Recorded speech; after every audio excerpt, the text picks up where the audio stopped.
ঠিক কিনা বলেন?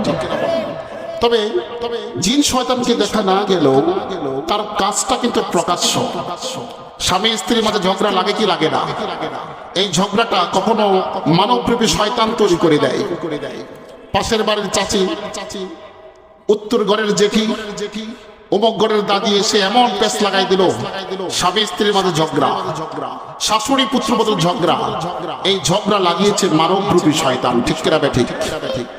আবার এক শ্রেণীর শয়তান আছে যা দেখা যায় না, মনের ভিতরে ওয়াসওয়াসা দেয় যে এখন আযান হচ্ছে মসজিদে, নামাজ পড়তে যাইও না, একটু বাজারে ঘোরো।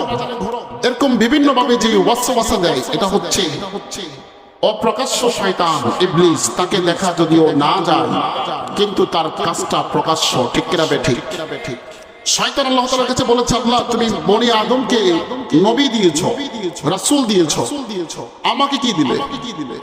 আল্লাহ বলল, যা তোকেও আমি দিলাম। তোর নবী এবং রাসূল হচ্ছে যারা গণক এবং যারা জাদুকর, এরা হচ্ছে তোর নবী এবং তোর রাসূল। বলো নাউযুবিল্লাহ। শয়তান বলল, আল্লাহ আপনি বনি আদমকে মসজিদ দিয়েছেন, তারা মসজিদে নামাজ পড়ে, আমাকে কি দিলেন? আল্লাহ বলল, তোর মসজিদ হচ্ছে বাজার।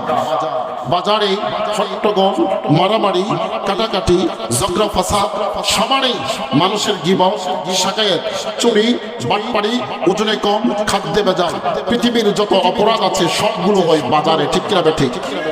সুতরাং কোন মুমিন প্রয়োজন ছাড়া বাজারে থাকতে পারে, আর যারা মুমিন না